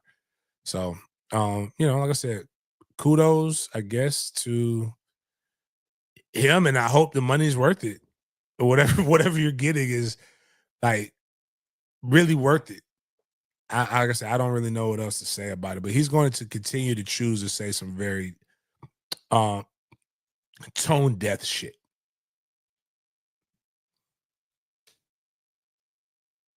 He posted this shortly after the post we discussed, saying, quote, "I spoke up in support of AR against racism, not to start drama, but I won't let anyone twist the truth just because it's inconvenient to them. Instead of trying to check me, just tighten up your circle. They calling me and saying you hate Kaylin Clark, not the other way around. I have zero interest in being the villain in anyone's story. I just want to have fun, tell the truth, and celebrate sports. But I won't pretend or lie just to protect feelings." Then he said, "We need more people ready to build bridges between us and not walls to divide us. The only way to find unity is talking through our differences in opinion and life experiences to find the best way forward." I agree with that. Don't use that's God. Not the only way, but I agree with that. He said, "Don't use God to get what you want. Trust God and allow God to use you." Wait a minute, hold on. Isn't that using God? In the sentence that okay. I hate when people just start word salad. Yeah, that's definitely a word salad. Like, you didn't say anything. Like, yeah, the problem was the camp issue of him contacting Angel Reese's supposed quote unquote camp. And it looks like Angel Reese's camp did not contact him. So I think what he might be, he's pulling a Smith. Stephen definitely pull. And so I don't want. So here's the, because even with Stephen A. Smith, they are extremely connected. Somebody might have reached out for sure, saying that they knew Kaylin. No, not Kaylin. Excuse me. Saying they knew Angel, and it might be there's this thing called 6 degrees of separation. Like, they might have heard, like, what was it my guy Mr. Big said in his classic Take That Shit to Trial? You might have heard of me, but you ain't never bought a bird from me. Like, they might know Angel through somebody else, but they ain't never. And like, what you did was you got telephoned. Like, you heard information probably about the third or fourth hand. Like, I know of a lot of people, but but only a few people know me. So like if somebody says that James told me this or that, I'm like, bro, who'd you hear that from? Because if you ain't hear that from about like 5 people, I don't know what the fuck you talking about. Right. Like, because, like, for example, like, you could talk to my sister and be like, oh, I talked to somebody in James Coleman's camp, and they said James Coleman says, man, fuck them kids or something like that. And I'm like, I'm talking to my sister like about shit business-wise. So while you thought you might have had something, you don't have nothing. And this isn't unprecedented. Even if he had the right information, there's more respectable journalistic ways to go about it. You could simply just say, I disagree. I'm going to stand by my sources, blase, skip. He wanted to incorporate the race, the God. You did a whole bunch of other shit. Yeah. Like, man, fuck it, man. Like, even Stephen A. Smith, like, when Kevin Durant straight up goes at him and says, you don't know shit. You don't know a goddamn thing about me and my people. He just stands by his sources. He just says, man, I stand by my sources. I said what I said. Right. And that's what makes it more believable. 100%. Is when you like are, man, you got to put bruh, you over here writing Gordon. Like, I don't even know if you had to do Gordon rules, Jaden, when you were at FSU, but like, we had to like have like 3 classes where you had to write like 3,000 words or some shit like that, like to part of your degree process. And like, this motherfucker's like writing whole 1,000-word essays, bro. Like, Like and that's the shit I hate more on social media. It ain't that deep. Yes, it is. You literally wrote a dissertation. Right. The shit is that deep. If it wasn't that deep, you would say one of the greatest comebacks of everything, and it always sucks. It stings people more. One word answers. Angel Reese, mama. Okay. All right. Bet. Yup. like when you just give them that, it's like after they wrote, because I think what happens is people put all that energy into using their thumbs to type, and you just give them one word, or even worse, like when it's iMessage, you give them because the thumbs up feels very disingenuous sometimes. But the heart is too much. Yeah. I don't want you to love what I said. But the thumbs up, like, hey, man, are you really thumbs upping me? Or are you, like, fucking with me right now? Because I don't know where we're at. My bad. RG3 is a fucking clown, though, man. I've never seen a guy who, again, I respect his work, but I don't respect him. Yeah, he's doing too much. I think he's trying to learn from Stephen A. Smith. I think he's just trying to be Jason Whitlock. Which is worse. Yeah, because Jason Whitlock is at least Candace Owens is changing in my eyes because she's consistent. She's ripping. She's ripping. If she doesn't like something, she just doesn't like it. Yeah, Republican, Democrat, whatever. I don't have to agree with you, but I can respect consistency. Facts. I don't respect, and I can respect not people who don't throw a stone and hide their hand. The problem is too many of y'all throw stones and hide your hand, or when it gets a little hot. And it's social media, man. You've been fired already, so you ain't protecting no fucking job. Right. Fuck this guy. Yeah, I'm starting to dislike him more and more every day, man. It's just, man, the Twitter fingers is crazy. So let's conclude this show with some quick news. Bronny and Cooper Flag faced off last night in the NBA Summer League. They did not perform the best, though. Cooper Flag, this year's #1 draft pick, had 10 points, 6 rebounds, 4 assists, and 3 steals. His shooting percentage was not the best. However, he had a high clip for this game. And I saw that this game went crazy for the courtside ticket prices. For a Summer League game, I saw the courtside ticket prices for the Flag versus Bronny debut was $3,000. So, man, they do have a crazy following, and the demand is there for these players. So, Bronny shot 2 for 8 from the field, while Cooper Flag shot 5 of 21 from the field. So, yeah, he didn't have the best game. And Bronny had 8 points, 2 rebounds, and 2 assists as well to cap off the game. So wasn't great performances from these players specifically, but was some good performances from Ryan Nembhard on the Dallas Mavericks. He led the team with 21 points, 8 for 14 from the field. So doing pretty well. And then on the Lakers, you had Swider scoring 22 points, shooting 6 for 10 from the field. So shout out to them for being the leading scorers on their team. But hopefully we can see a better game between Flag and Bronny in the near future.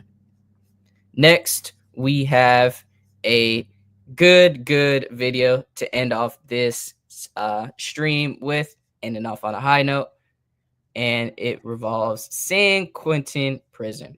So this story revolves around San Quentin Prison holding their first ever father-daughter prom for some inmates. It was the first time they've ever spent face-to-face time with their daughters. So we're going to play this video. Let it rock out.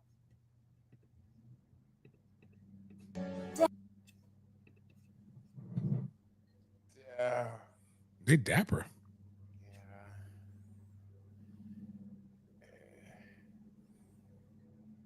I don't know how I feel about this. I will be real with y'all. How is his dread so sharp? Right. That looked like my guy Steve. I'm happy for the children. Yeah. But this makes me sad. It's like the saddest thing I've ever seen.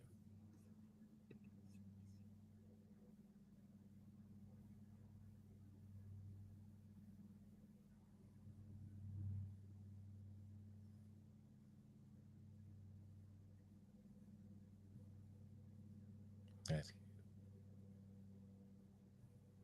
Okay, so they got some time to. Okay, that's pretty Yeah, they got cool. like they had a whole like a He probably do a look decent meal.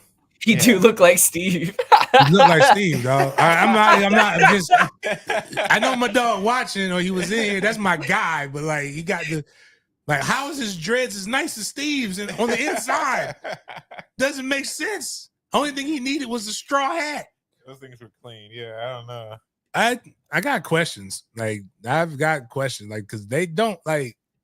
There's like maybe they allowed somebody to come in. You know they give them time for good stuff, right? Conjugal. Like instead of him using his conjugal to have sex, he brought in a loctician. But like I don't know, man. That thing, and then he got the fresh lineup too. Like that shit, that man was clean, dog. I just couldn't be like. There's a loctician in Jacksonville that's a guy named Treetop. He retwisted a lot of the Jags hair. Nope.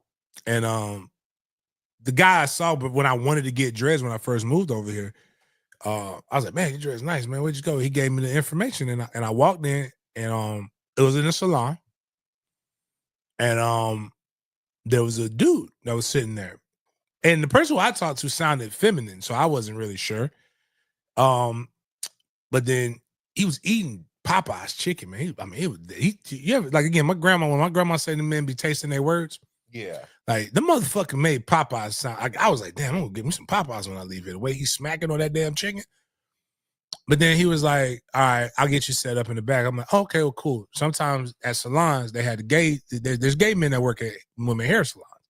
Like maybe he'll go set up everything, and then there'll be a woman whose legs I'm in between. Right. And he said, okay, let me get this. Let me quick finish this chicken. He took a whole Popeye's leg, and he put it in his mouth, and he pulled it out, and it was the bone. And then he stood up, and the motherfucker was 6'8".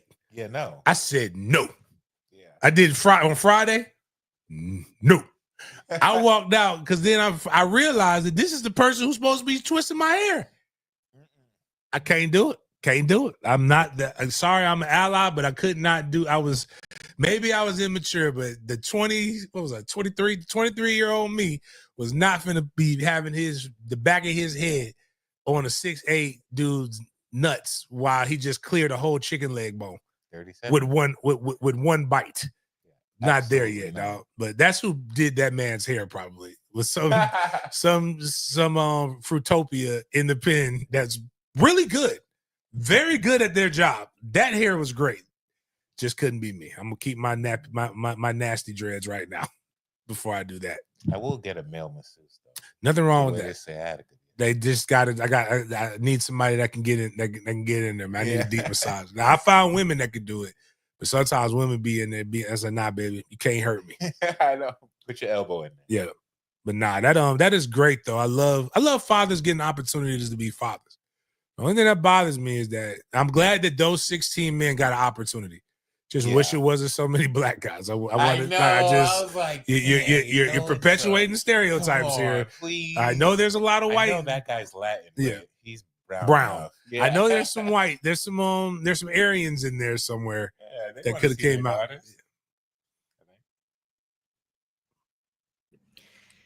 To end the show off on another good note, this is our last segment for today, and it's revolving around a star, a legend in the black community. It's funny that you mentioned the black community, James, because Glenn Turman has received his Hollywood Walk of Fame honor. He has gotten his star right here. If you don't know him, man, he was in a bunch of shows, movies. One of the earliest movies being Cooley High. Oh, yeah. Faces you recognize, but not the name. Yeah, he was in a Different World as well, the hit TV show. Mhm. And man, he's a legend, been in the acting game since the early 70s. So, man, it is due time. But huge shout out to Mr. Glenn. Grew up seeing him on TV. So, huge shout out for him getting his flowers and him getting his star.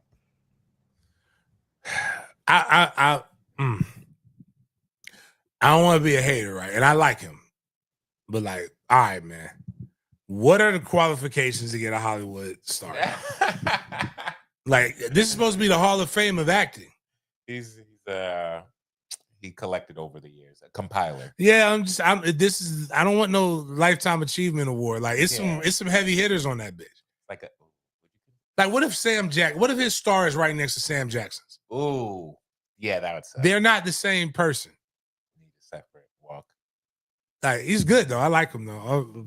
But I think I saw the guy who always plays a villain in all the black movies. Like what movie? All right, so do you remember Barbershop 2? When he was like talking about, I go get some trim. I can get a trim, or you can give me some trim, or some shit like that. He's always like a nasty, sleazy black guy. Like, the most recent thing I can remember him, man, was it Black Jesus? Was that the one? And he was like playing the pastor that Charlie Murphy was over, and the Charlie Murphy was coming to ask him about what's the penance of having an extramarital affair. He said, "You got to do what I do. I pay God. He's like, if I want to go do something, I do this, I do that." And but yes, I don't. I think he got a star. Oh, okay. So you paying for this honor? Okay, never mind. Oh, really? Yeah. Damn, I can't think. That's gonna bother me if I can't remember. He got a unique voice. Pastor and Black Dynamite, not Black Dynamite, because Black Dynamite's good too. Aaron Magruder has some shit outside of Boondocks.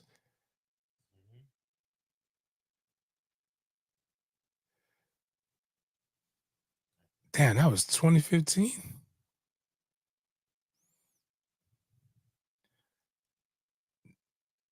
Damn, Corey Hogan was in there. Oh, Keith David. Keith David is who I'm talking about. Oh. Yeah. Yeah, He reminds me of my Uncle Joe. He's all over. Keith David's famous in the video game world too. He does a lot of voices.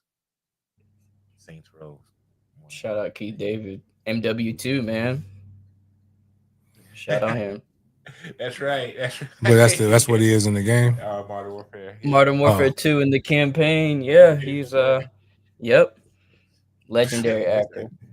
That's what he was, Lester Wallace in Barbershop. I feel like if Keith David, like if I ever ran for office, I want him doing all my campaign, like the voiceovers and the campaign ads. You got a good voice. I just feel like it's sleazy but trusting enough for me to like believe him. Like, I don't know. Like, I feel like he's going to use my tax dollars for all the wrong reasons, but good shit is going to get done too. He definitely has a politician's air. Yeah. So, but nah, cool, man. Shout out y'all for y'all hanging out with me on this Friday morning. Hope you guys go into your weekend doing very, very well. Please, we are, again, it just anybody, we're trying to get that last little chunk of money going in before we start doing these book bag drives. Make sure Clifton Powell is another good voice. Throw some links on with them grits, motherfucker. I'm throw some links on with them grits. I'm hungry than a motherfucker. Like, that shit, I will always be something I remember from him. Oh, also, Dead Presidents. When he was like, he's like, that baby girl in the back seat. Here, give her this right here, a little something to, from Big Daddy. I told you, stop spoiling him. Oh, by the way, this is my boyfriend. He's back. Like, just drove off. He disrespected that man in every scene, and then knocked his ass out. And then had the blow pop in his mouth and like, I think she learned how to suck dick like that. She wasn't sucking your dick like that before you left to go off to the war, was she? I was like, damn, dog. Like, you wanted him to know. Like, that's like, you couldn't even like, oh, it was so, I hated him, but he was a real one at the same time. Like, but anyways, man, book bag drive coming up, all kinds of different things. Ticket sales for the tailgate. Guys, I'm telling y'all right now, did you know the game is sold out, Jaden? The Alabama game? Mm-hmm. It's not sold out in Den Media Group. The Wednesday before the game, you watch this show. I'm telling you, y'all come tell your friends to like. This is the only way you can get free tickets to the Alabama game. Ain't nobody else doing that shit for you because them broke boys ain't doing that shit. War Chant TV ain't doing the shit.